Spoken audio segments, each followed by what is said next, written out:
सुप्रभात मेरे प्रिय विद्यार्थियों, आप सभी का हार्दिक स्वागत है कक्षा छठी के ई लर्निंग हिंदी के रामायण के कक्षा में। तो स्टूडेंट्स, जैसा कि आप जानते हैं कि हम लोग चित्रकूट में भरत नामक पाठ को पढ़ रहे थे। ये काफ़ी बड़ा पाठ है, हम थोड़ा थोड़ा करके पढ़ रहे हैं हर हफ्ते इसको। आज हम फिर से स्टार्ट करते हैं। तो वो अब हमको पता चलता है कि भरत जो है उसको अपने माँ के कुचक्र के बारे में पता चलता है। वो अपने माँ से बहुत ज़्यादा नाराज़ हो जाता है। उसकी माँ की इस हरकत को वो कतई माफ़ नहीं कर पाता है। और उसकी माँ जो उसको राजपाट का जो है राजगद्दी का जो पाठ पढ़ा रही थी, जो उसको समझाने की कोशिश कर रही थी कि यही जगत का सबसे मोहमय चीज़ है और बाकी सब तो बेकार है, ये भाई वगैरह ये सब से इम्पोर्टेंट, इनफैक्ट कि पिता से भी ज़्यादा इम्पोर्टेंट जो है राजगद्दी है। और भरत क्या करता है, उनके इस सपने को चकनाचूर कर देता है। वो बिल्कुल उनके मुंह पर जवाब देता है और कहता है, मेरे लिए ऐसा राजपाट और सब कुछ अर्थहीन है जो भाई से बिछड़कर, अपने भाभी से बिछड़कर, अपने पिता को हमेशा के लिए खोकर जिसे मुझे प्राप्त करना पड़े। मुझे बिल्कुल धिक्कार है ऐसी चीज़ों पर। इस बीच मंत्रीगण और सभासद भी वहां आ गए। अब तो भरत ही भावी राजा है। उनके चिल्लाने की आवाज़ से वहाँ पे मंत्रीगण और सभासद यानी कि सभा के सभी सदस्य वहाँ उपस्थित हो जाते हैं। भरत बोलते हैं, तुमने पाप किया है माते। माँ को कहता है कि तुमने पाप किया है। जनरली माँ के लिए ऐसे शब्द यूज़ नहीं होते हैं, लेकिन यहाँ पर अब माँ माँ नहीं रही है। यहाँ पर माँ के अंदर जो एक कुटिलता भर गई थी, उस कुटिलता को एक भावी राजा की तरफ से जैसे धिक्कार हो रहा है। इतना साहस कहाँ से आया तुम में? इसीलिए वो माँ से इस प्रकार की बातें कर रहे हैं। आप ये माँ बेटे के कॉन्वर्सेशन के एंगल से अगर देखेंगे तो आपको ये बुरा लगेगा, लेकिन ये माँ बेटे का कॉन्वर्सेशन नहीं है। ये क्या है?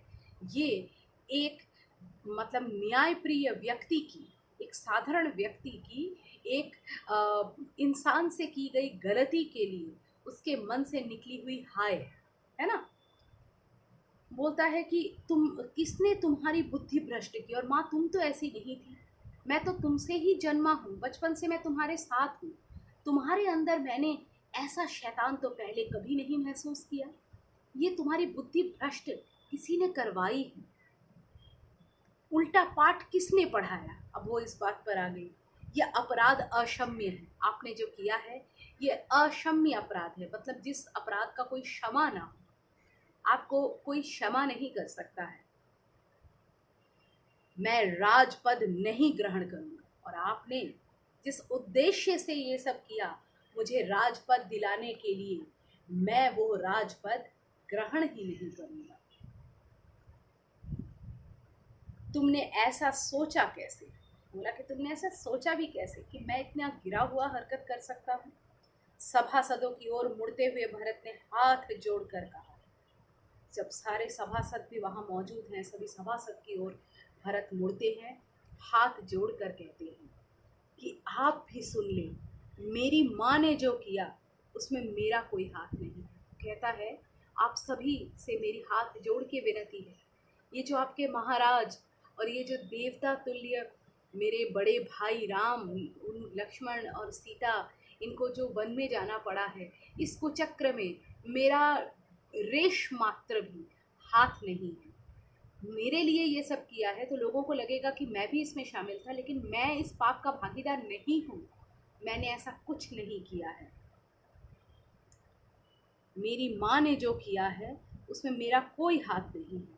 मैं राम की सौगंध खाकर कहता हूँ। वो अपने भाई से बहुत प्रेम करता था, बहुत श्रद्धा करता था, और उसी भाई की सौगंध खाकर वो कहता है, मैं राम के पास जाऊंगा, उन्हें मना कर लाऊंगा। और कहता है, मैं अपने भाई के पास जाऊंगा और उन्हें मना कर मैं वापस ले आऊँगा। मना कर उनको, उनको गुस्सा हो गए होंगे या फिर कुछ भी हो, वो दुखी हो गए होंगे, तो मैं उनके उनको मना कर, समझा बुझा कर वापस लेकर आऊँगा।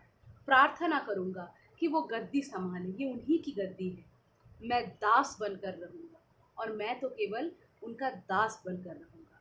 भरत बहुत उत्तेजित हो गए, बहुत गुस्से में आके बहुत उत्तेजित हो गए, स्वयं पर नियंत्रण नहीं रख सके और अपने ऊपर बिल्कुल भी नियंत्रण नहीं रखे। बोलते बोलते उनकी सांस उखड़ने लगी, बोलते बोलते उनको क्या बोले कि मतलब जैसे ऑक्सीजन की कमी हो जाती है। बहुत ज़्यादा बोल लेने से क्या होता है, हम ऑक्सीजन जितना कंजम्पशन होता है उससे ज़्यादा वो आई मीन जितना इंटेक होता है उससे ज़्यादा कंज्यूम हो जाता है, कंजम्पशन हो जाता है। तो फिर क्या होता है कि हम लोगों को मतलब सांस लेने में तकलीफ़ होने लगती है और इससे क्या होता है कि ऑक्सीजन ब्रेन तक नहीं पहुंच पाता है और इसलिए इंसान को चक्कर आ जाते हैं। तो वो चकरा कर धरती पर गिर पड़े और इसी सिचुएशन में जो है वो चकरा कर धरती पर गिर जाते हैं, क्योंकि अब उनमें वो सुध-बुध नहीं है, बात करने की क्षमता नहीं है। इतना कुछ हो गया, पहले से ही परेशान थे, ऊपर से इतना कुछ हो गया, इतना वो ले नहीं पाते इतना मैटर। ठीक है?